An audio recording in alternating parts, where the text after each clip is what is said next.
네, 제가 기도하고 시작하겠습니다. 사랑의 하나님 감사합니다. 오늘 이렇게 또 좋은 날, 또 수요 예배를 잘 드리고 우리 또 소그룹 성경 공부 모임으로 모이게 하심을 감사합니다.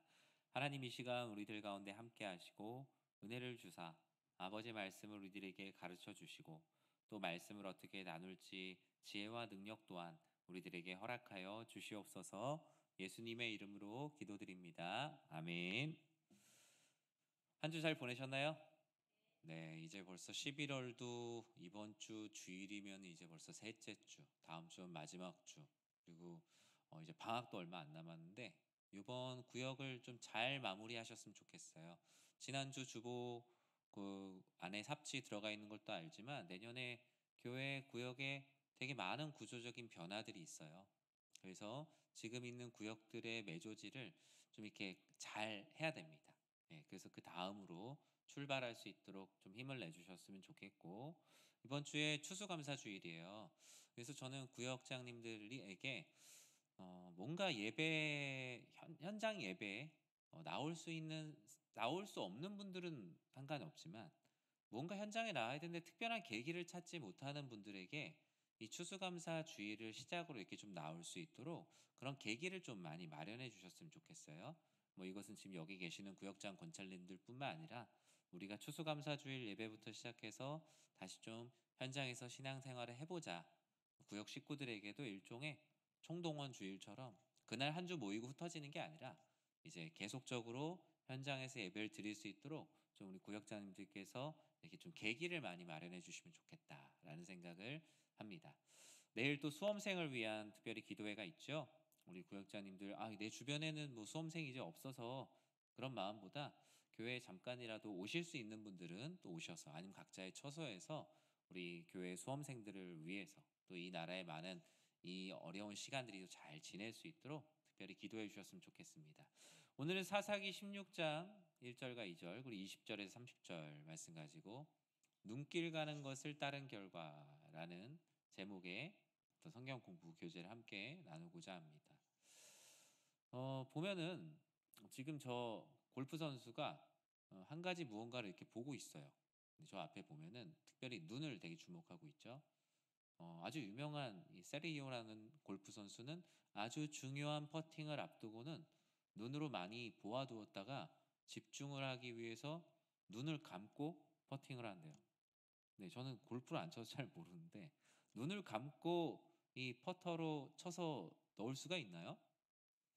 이 정도 이제 프로급의 선수들이라면 이제 더 이상 어떤 잔디의 어떤 결이나 거리나 바람이나 뭐 이런 것들보다 자기 자신의 어떤 나를 방해하는 것들로부터 날 제거하고 집중하고 자신의 감각에만 집중하는 어떤 이런 초인적인 상황이 오지 않을까라는 생각을 합니다. 여러분 좋아하시는 뭐 다른 분 좋아하시는 분일 수도 있지만 이렇게 가수들이 노래를 부를 때 왜 눈을 감을까요? 가수들이 앞에 있는 청중들이 많아서 떨려서 눈을 감는 경우도 있습니다. 근데 가수들이 눈을 감는 이유는 그 곡과 가사에 집중하기 위해서 눈을 감죠. 눈을 감아도 얼마든지 내가 해야 되는 본질적인 부분을 잘 하기 위해서 눈을 감고 방해되는 모든 것들을 지워버립니다. 다른 곳에 눈길을 두지 않고 지금 내가 부르는 노래, 가사, 음정에만 집중하기 위해서죠. 오른쪽에 있는 선수는 여러분들 농구 선수 많이 모르지만 마이클 조던은 아시죠? 네, 마이클 조던이 자유투를 이제 하는데 눈을 감고 쏘는 장면입니다. 눈을 감고. 뭐 여기에 대한 되게 재밌는 일화가 있지만 이제 NBA 미국 농구에 처음 들어온 선수에게 조던이 내가 눈을 감고 한번 넣어볼까? 그러면서 또 넣고 나서 그 사람들에게 이 미국 농구 세계에 온 걸 축하한다면서 웃으며 뛰어가는 그런 이야기도 있죠. 이 사람도 얼마나 많은 연습을 했을까요? 이제는 오히려 이 놓는 손의 감각보단 이제 이 주변에 있는 많은 눈길을 주지 않고 여기 집중하는 게 훨씬 더 중요하다는 겁니다. 뭐 이런 예를 차치하더라도 우리 가장 잘하는 거 뭐 있어요? 기도할 때 눈을 감죠. 왜 눈을 감습니까? 지금 기도할 때 눈 뜨고 하면 시계도 보이고 사람도 보이고 떠드는 사람도 보이고 하기 때문에 오직 하나님께 집중하기 위해서 다른 곳에 눈길을 주지 않기 위해서 눈을 감죠. 그러니까 눈을 안 감는다고 기도가 아닌 건 아니에요. 눈을 뜨고도 실제 기도를 합니다. 그런데 눈을 감아서 오직 하나님께만 집중하고자 하는 그 마음의 의지가 바로 눈을 감고 기도를 하는 것입니다. 눈길을 주다라는 말은 어떤 사람이 다른 사람에게 약속의 뜻을 보여 가만히 눈짓을 하거나 시선을 돌리는 것을 그곳에 눈길을 준다라고 말하죠. 또 반대로 눈길을 끌다는 말은 어떤 사람의 내면과 외형에 마음이 쏠리는 것, 마음이 쏠리는 것을 바로 눈길을 끈다라고 말합니다. 질문을 하나 해볼게요. 당신은 모든 일에 눈 가는 대로 선택하지 않고 성령님께 순종하여 하나님께 집중하는 삶을 살고 있습니까? 눈길 가는 대로 여러분 만약에 지금 오늘 신촌 현대백화점 가서 내가 눈이 딱 보고 좋다 하는 거를 무조건 장바구니에 담는다. 그러면 여러분 그날 하루에 바로 VIP 고객이 될 수 있죠? 그날 하루에 아마 이제 다음에 오면 차도 대주고 아마 그렇게 해주지 않을까 싶습니다. 우리가 눈길 가는 대로 모든 걸 선택하며 살진 않지만 그 눈길이 가는 것 자체에 너무 집중을 하는 거예요. 물건을 사진 않지만 계속 그것을 들여다보고 있으면 그것 또한 많은 시간의 낭비가 되겠죠. 내가 집에서 인터넷으로 아이쇼핑을 하는데 내가 10시간 동안 아이쇼핑을 했어요. 근데 하나도 사진 않았어. 그러면 나는 역시 나는 충동 구매를 하지 않는 의로운 사람이다. 그렇지는 않아요. 왜냐하면 10시간 동안 그 시간에 마음을 두고 눈길을 둔 시간도 분명히 낭비되는 시간이거든요. 하나님께서 물어봅니다. 너는 너의 눈길이 가는 대로 내 마음 가는 대로 살아가는 사람이냐? 아니면은 오히려 하나님께서 기뻐하시는 곳에 눈이 갔을 때 금방 그 눈길을 걷어들이고 하나님께 집중하는 삶을 살고 있는가? 아니면 우리 구역원들에게 요즘에 하나님께 예배드리는 것 외에 내 눈길이 요즘 많이 가는 곳, 내가 관심이 가는 하나님께서 기뻐하시지 않는 게 뭐가 있는지 한번 같이 나눠보면서 구역을 시작해보면 좋을 것 같아요. 오늘 본문은 삼손 이야기입니다. 삼손이 가사에 가서 기생에게 들어간다라는 표현이 나오죠. 가사에 가서 기생에게 들어가는 이유는 무엇입니까? 가사라는 곳은 이제 블레셋의 그 5개 큰 도시 중에 하나예요. 그러다 보니까 가사에 가서 기생에게 들어간다라는 말을 오늘날로 바꾸면 대도시의 그 유흥가에 간다는 얘기예요. 대도시의 유흥가에 간다. 가사에 가서 기생에게 들어간 이유는 무엇인가? 그리고 그 결과 삼손은 어떤 상황에 처하게 되는가? 16장 1절과 2절에서는 이렇게 말해요. 삼손이 가사에 가서 거기서 한 기생을 보고 그에게로 들어갔더니 가사 사람들에게 삼손이 왔다고 알려짐에 그들이 곧 그를 에워싸고 밤새도록 성문에 매복하고 밤새도록 조용히 하며 이르기를 새벽이 되거든 그를 죽이리라 하였더라. 가사 사람들에게 삼손이 왔다고 알려짐에 그들이 곧 그를 에워싸고 이제 밤새도록 새벽이 될 때까지 기다렸다라고 말합니다. 삼손의 이야기는 이제 절정에 다다르고 있어요. 삼손이 13장에서 16장까지인데 오늘 본문이 16장이니까 어떤 방식으로든 결정이 난다라는 거죠. 삼손은 위협 가운데 있습니다. 삼손은 기생이라고 표현하지만 이제 매춘부입니다. 뭐 어떤 그 성경 번역에는 여관 주인이라고 말하지만 정확한 표현은 바로 저와 같습니다. 그러니까 들릴라는 그냥 평범한 여인은 아닌 거예요. 삼손이 기생에게 들어간 이유, 정욕에 눈길을 주고 끌렸어요. 사실 그는 나실인으로 처음에 13장에서 부름받았지만 14장부터 이어지는 삼손의 모든 삶은 그냥 눈길 가는 대로 가는 삶입니다. 발 가는 대로, 눈이 가는 대로 하고 싶은 것을 다 하면서 살아가는 삶. 사사기의 전체적인 주제가 뭐라 그랬죠? 사람은 신실하지 않지만 신실하지 않은 사람임에도 불구하고 그 사람 안에서 신실함을 행하시는 하나님의 이야기가 담겨 있어요. 삼손이 기생에게로 들어갔다라는 말을 너무나 평범하게 서술하는 이유는 사사시대의 도덕적 문란과 해이가 얼마나 컸는지를 보여주고 있죠.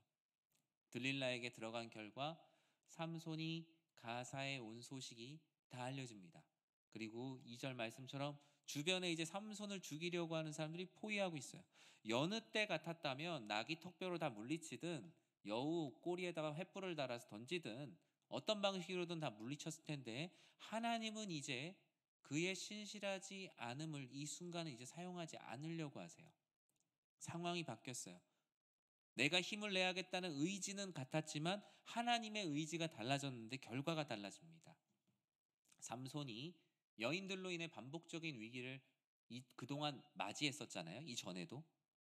그러했던 이유, 그가 무엇을 기준으로 행동했기 때문인가? 왜 그가 계속적으로 이렇게 위기를 맞았는가? 그의 인생에서. 14장을 보면 삼손이 이제 처음 시작할 때죠. 삼손이 하나님께 나시린으로 그 부름을 받고 사사로 부름 받고 거룩하게 14장을 딱 시작할 것 같았는데 14장을 시작하자마자 삼손이 이방 여인과 결혼할래요라는 내용으로 시작합니다. 부모님한테 저는 저 블레셋의 저 여자랑 결혼할 거예요. 오늘 상견례를 같이 가시죠. 아주 속상한 이야기가 시작됩니다. 그가 내려가서 그 여자와 말하니 그 여자가 삼손의 눈에 들었더라. 삼손은 눈에 찬 대로 행동하였어요. 14장 17절에 7일 동안 그들이 잔치할 때 그의 아내가 그 앞에서 울며 그에게 강요함으로 일곱째 날에는 그가 그의 아내에게 수수께끼를 알려주매 그의 아내가 그것을 자기 백성들에게 알려 주었더라. 그가 스스로 모든 비밀을 토로하는 사람이었어요. 요한일서 2장 16절에는 이와 같은 모습을 오늘 본문의 내용을 한 절로 압축합니다. 이는 세상에 있는 모든 것이 육신의 정욕과 안목의 정욕과 이생의 자랑이니 다 아버지께로부터 온 것이 아니요 세상으로부터 온 것이라. 다 아버지께로부터 온 것이 아니라 세상으로부터 온 것이라. 안목의 정욕에 대해서 말을 해요. 삼손의 행동의 기준, 그동안 계속 여인들에게 들어갔던 삼손의 행동의 기준은 정욕이에요. 하고 싶은 대로 하는 거예요. 한 여인이 마음에 들면 그 여인과 만나는 거예요. 블레셋 사람이 마음에 들지 않으면 하나님께 기도하지 않고 감정대로 부딪혀서 다 죽이는 거예요. 그는 정욕과 충동으로 살아왔어요. 요한일서 2장 16절은 그것을 안목의 정욕이라고 말해요. 안목의 정욕은 외적인 것을 봄으로써 일어나는 성적인 정욕을 1차적으로 말하고 요한일서 2장 16절에서는 이 안목의 정욕이 성적인 정욕뿐만 아니라 무언가를 갖고자 하는 과도한 탐닉과 욕망, 내가 눈에 찬 대로 그대로 그것을 다 확보하려는 인간의 욕망의 과잉, 그것을 바로 안목의 정욕이라고 말하는데 삼손은 이 욕망이 차고 넘쳤었다. 바로 그가 여인들에게 들어갈 때마다 이런 일들이 있었다라는 거예요. 삼손은 오늘 본문에 아주 유명한 이 장면이죠. 여러분 삼손과 들릴라 뭐 이런 거 옛날 영화로 좀 보셨나요? 네, 요즘은 TV에서 이렇게 잘 안 하지만 예전에는 뭐 예수님 이런 영화도 성탄절 같은 데도 공중파에서도 한 번씩 보여주고 이랬었죠. 삼손과 들릴라는 성경 안에 있는 많은 소재들을 가지고 뮤지컬이나 영화가 나왔지만 그 중에 아주 대표적인 소재입니다. 삼손은 힘을 잃고도 무엇을 깨닫지 못했습니까? 그가 가진 힘의 유일한 근원은 무엇입니까? 삼손은 여느 때와 같이 이방 여인과 잠자리를 하죠. 그러나 블레셋 사람들이 오더라도 삼손은 걱정이 없어요. 왜냐? 내가 힘을 내면 되니까요. 그런데 상황이 바뀌었어요. 그의 안에 힘이 있다고 생각했는데 사실은 그의 안에 힘이 있는 게 아니라 그와 함께 동행하시는 여호와, 그 함께 하심이 능력이었다는 것이 16장에 드디어 드러나게 됩니다. 삼손은 힘을 잃었는데도 힘을 잃어버린 줄 몰랐다는 거예요. 16장 20절에 보면 들릴라가 이르되 삼손이여 블레셋 사람이 당신에게 들이닥쳤느니라 하니 삼손이 잠을 깨며 이르기를 내가 전과 같이 나가서 몸을 떨치리라 하였으나 여호와께서 이미 자기를 떠나신 줄을 깨닫지 못하였더라. 힘이 없는 이유? 여호와께서 이미 자기를 떠났다. 그럼 그 전에 힘이 있었던 이유가 있을 거 아니에요. 그 전에 왜 힘이 있었냐? 여호와의 영이 삼손에게 갑자기 임하심에 삼손이 아스엘론에 내려가서 그곳 사람 30명을 쳐 죽이고 노략하여 수수께끼 푼 자들에게 옷을 주고 심히 놓아요 그의 아버지의 집으로 올라갔다. 그 전에 능력이 있었던 이유? 여호와의 영이 삼손에게 임했기 때문이에요. 즉 삼손의 능력은 삼손의 내적인 능력이 아니라 외부로부터 주어지는 능력이었다는 거예요. 그러나 삼손은 그게 내 건 줄 알았던 거죠. 15장 14절에선 삼손이 레히의 이름에 블레셋 사람들이 그에게로 마주 나가며 소리 지를 때 여호와의 영이 삼손에게 갑자기 임하시매 그의 파리의 밧줄이 불탄 삼과 같이 그의 결박되었던 손에서 떨어진지라. 그전에 이와 같이 행할 수 있었던 것은 항상 중간에 전제 조건이 있어요. 여호와의 영이 삼손에게 임하였다. 삼손은 근데 이것을 자각하지 못했다는 거예요. 내가 나실인이어서, 내가 삼손이어서, 내가 사사여서, 내가 특별한 능력을 가진 초인이며 영웅과 같은 존재여서. 그런 나는 그대로 있는 거죠, 사실. 머리카락이 잘렸을 때도 내 안에 내가 느끼는 건 변화가 없는 거예요. 그런데 이제 비로소 알게 된 거죠. 아, 내 능력이 내 안에 어떤 변화가 아니었구나. 이와 같이 삼손은 머리카락을 잘리게 되고 그리고 블레셋 사람으로부터 체포가 됩니다. 그러니까 저기에 저 머리카락 자체가 잘려서 삼손이 힘이 없어진 게 아니라 여호와께서 그곳을 떠나셨는데 여호와께서 떠나신 일종의 가시적인 모습이 머리카락이 잘린 거예요. 왜요? 나실인 뭐예요? 삭도를 대지 말라. 기억하시죠? 나실인으로서 하나님과 삼손과의 언약 관계가 깨진 거예요. 마치 사울 왕에게서 여호와의 영이 떠났다라고 말하는 거죠. 머리카락이 잘려서 힘이 없어진 게 아니라 머리카락으로 상징되는 여호와와 삼손의 나실인의 서약이 종료가 된 거죠. 삼손은 그 떠남을 느끼지 못했어요. 이미 해약됐는데 이미 이제는 그 보험이 적용이 안 돼요. 끝났거든요. 하나님과의 동행을 등한시한 결과입니다. 하나님의 동행이 나에게 능력인데 나 혼자도 그 능력이 있다라고 생각하니 하나님이 필요가 없었던 거죠. 삼손의 힘의 근원은 늘 여호와의 영이 임할 때 함께 하심이 능력이었는데 그는 나실인이며 사사며 삼손이라는 그 자신의 이름값이 자신의 능력이라고 생각을 했던 거예요. 힘을 잃은 삼손은 어떤 처지에 놓이게 됩니까? 눈에 보이지 않게 된 삼손이 비로소 하나님께 간구하자 어떤 일이 일어납니까? 너무나 잘 아시는 결과가 16장 뒤에 일어나죠. 21절에 보면 블레셋 사람들이 그의 눈을 붙잡아 눈을 뺐어요. 끌고 가서 아까 얘기했죠. 가사에 내려갔어요. 블레셋, 특히 삼손이 블레셋 사람들을 실컷 죽였던, 삼손 때문에 아주 망신을 당했던 지역에 삼손을 끌고 갑니다.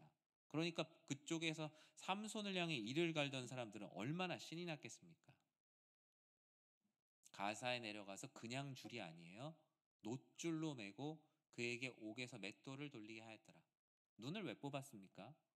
제가 새벽에도 이렇게 설교를 했지만 당시의 어떤 신앙, 우상 숭배의 어떤 신관에서는 그 신의 조각상과 눈을 마주치며 그 안에서 교제하면서 능력을 얻는다라는 개념이 있었거든요. 삼손이 혹시 하나님께 다시 기도해 갖고 하나님과의 눈을 마주치며 다시 능력을 얻으면 어떡합니까? 그러면 다 죽일 거 아니에요. 두 눈을 뽑아 버렸어요. 형벌이기도 했지만 사실은 두려움이죠. 그리고 놋줄로 메었어요. 웬만한 줄이 아니라 놋줄이 아니라 저게 놋사슬이라고 보는 게 좀 더 정확하겠죠. 사슬로 아주 칭칭 메었습니다. 그리고 깊은 지하의 옥에 가둡니다. 그리고 하루하루 혹시나 힘이 생길까봐 실시간으로도 힘이 생기지 않도록 계속 연자맷돌을 돌리게 해서 조금이라도 여유의 힘이 생기지 않도록 하는 거예요. 사실 블레셋 사람들은 하나님을 조롱했지만 그 안에 하나님에 대한 두려움이 그들의 심연에 깔려있던 거예요. 어쩌면 그들에게 더 그런 부정적이긴 하지만 믿음이 있었지 않나 생각을 합니다. 28절에 삼손이 여호와께 부르짖어 이르되 주 여호와여 구하옵나니 나를 생각하옵소서. 하나님이여 구하옵나니 이번만 나를 강하게 하사 나의 두 눈을 뺀 블레셋 사람에게 원수를 단번에 갚게 하옵소서. 이 말씀은 마치 동전의 앞뒷면 같이 되게 의미의 해석이 달라요. 제가 새벽에도 설교를 했었지만 삼손의 대단한 믿음으로 볼 수도 있고 여전히 삼손은 자기 원수 갚는데 급급했다라고 해석을 하기도 합니다. 사사기 전체의 주제로 봤을 때는 후자가 맞을 수도 있어요. 왜냐? 사람은 신실하지 않아요. 삼손은 마지막까지도 자기의 정욕대로 행하였다라는 결론으로 말씀을 결론 내기도 하고요. 보통 주일학교 본문에서는 삼손이 이때는 후회하고 믿음을 가지고 하나님께 도와주십시오 해서 무너뜨렸다라고 말합니다. 두 가지 해석을 어떻게 하느냐에 따라서 설교의 방향이 달라집니다. 물론 전 새벽에 후자의 설교를 했었어요. 삼손은 여전히 신실하지 않았지만 하나님은 그래 너의 그 신실하지 않음 가운데 내가 일해서 너가 살아있을 때 블레셋 사람을 죽인 것보다 더 많은 사람을 죽이겠다. 나의 신실함으로 너의 마지막 때까지 일하겠다. 라고 말씀하시죠. 30절에 결국 삼손은 블레셋 사람과 함께 죽기를 원하노라 하면서 밀었고, 삼손이 죽을 때 죽인 자가 살았을 때 죽인 자보다 더욱 많았다라고 16장은 결론을 내고 있어요. 힘을 잃은 삼손은 두 눈이 뽑히고 노줄에 매이고 뱃돌을 돌립니다. 삼손은 나를 생각해달라고, 하나님의 영광이 나를 생각해달라고, 원수를 단번에 갚게 해달라고. 어쩌면 삼손의 마음이 제가 아까 얘기한 후자의 마음이라면 그가 여우의 꼬리에 횃불을 붙였던 것처럼, 턱뼈를 가지고 블레셋 사람을 죽였던 것처럼 그와 같은 마음이었을지 모르겠네요. 어찌됐든 삼손은 하나님 아버지 앞에 서서 하나님의 이름을 구합니다. 즉 이제는 능력이, 여기서의 변화는 뭐냐, 해석이 전자 후자 어떤 게 되었든 이제는 능력이 내 안에 없음을 알았어요. 여호와의 함께하심이 능력이었구나라는 것은 확실히 깨달았던 것이 바로 삼손이었어요. 그가 그동안 눈길을 두었던 것을 이제는 오직 주님을 바라볼 때 내 안에 능력이 있구나. 우리 교회 일련의 표어처럼 내가 눈길을 다른 곳에 두지 않고 오직 눈을 들어 주를 바라보니 그분이 내게 능력을 주신다라는 그 사실은 확실히 믿게 되었다라는 거예요. 결국 삼손은 하나님께서 주신 힘으로 그 다곤 신전의 기둥을 무너뜨리고 많은 사람들, 하나님을 조롱하는 많은 원수들을 물리치게 됩니다. 적용 질문이 있습니다. 하나님의 사람은 이 땅을 살아갈 때 안목의 정욕을 따르지 말고 하나님과 동행하기에 힘써야 합니다. 즉 눈에 보이는 대로 눈길을 주며 살아가지 않고 내 옆에 하나님이 동행하고 계시는가, 그리고 이곳이 하나님과 함께 갈 만한 곳인가. 이 죄의 길을 하나님과 함께 있을 수 있는 곳이 아니라면 가지 말아야겠죠. 나는 내 눈길 가는 대로 선택하지 않고 성령님께 순종하는 삶을 살고 있는가. 구역원들과 나눠보며 지금 내가 하나님께서 보실 때 기뻐하지 않는 곳에 내 눈길을 두고 살아가는 것이 무엇인가 같이 나누고 기도하는 시간을 가졌으면 좋겠어요. 그리고 하나님께서는 자신의 시선을 거두고 하나님께 간구하는 사람에게 위기를 극복할 힘을 주십니다. 오늘 그 큐티의 교재는 전자의 해석을 취한 거예요. 삼손이 마지막에 그동안은 내가 내 눈길 주는 대로 살았는데 하나님, 마지막으로 하나님께 시선을 두고 간구합니다. 그러자 하나님께서는 그 위기를 기회로 만들 놀라운 일을 주신다라는 거예요. 오늘도 이 세상이 보여주는 화려한 것들이 아닌 하나님께 집중하기 위해 무엇을 결단하겠습니까? 삼손 역시 나 자신 안에서의 결단을 하죠. 내 능력대로 살지 않겠다라는 결단입니다. 하나님, 이 시간에 제가 힘을, 제 안에 원래 있었던 힘이 있었는데 그 힘 다시 나게 해주십시오가 아니라 이번만 나를 생각하사 저에게 힘을 달라라고 기도하죠. 여러분, 여러 가지로 지금 막 눈길 주기에 바쁜 세상 가운데 하나님께 시선을 두기 위해서, 집중하기 위해서 나에게 무엇이 필요할까, 나는 어떻게 할 것인가를 구역원들과 같이 나눠보셨으면 좋겠어요. 이제 11월, 12월입니다. 11월, 12월이 되면 사실 성탄절도 있고 이제 추수감사주일도 있지만 연말이 가장 하나님께 집중하기가 어려운 달입니다. 12월에 갑자기 이제 코로나가 끝나고 안 만나던 친구들도 많이 만나게 되실 거예요. 무슨 내가 학교를 한 열 몇 개 다녔는지 동창 모임도 많고 친구들 모임도 많을 거예요. 그 가운데서 정말 여호와 하나님을 기다리는 그 시간, 그 대림의 시간, 예수 그리스도의 오심을 기다리는 그 시간에 정작 나와 있는 사람들이 많지 않을 수 있어요. 저는 여러분들이 하나님 아버지께서 말씀하시는 곳에 여러분들의 시선도 함께 있는 삶, 우리의 눈길을 정말 여호와 하나님께 고정하는 이 11월과 12월이 되기를 다시 한번 축복합니다. 기도하겠습니다. 사랑의 하나님, 오늘도 우리와 함께 하사 우리의 눈길이 어디에 가 있는지 하나님께서 우리를 돌아보게 하십니다. 주 여호와 하나님께서 바라보시는 곳을 우리가 함께 바라보게 하시고, 우리가 우리의 정욕으로 인해서 잠시 잠깐 한눈을 팔 때가 있지만 그곳에 머무르지 않게 하시고 여호와 하나님께서 바라보시는 곳을 함께 바라보며 나아가는 귀한 사랑하는 주의 자녀들 되게 하여 주시옵소서. 예수님의 이름으로 기도드립니다. 아멘.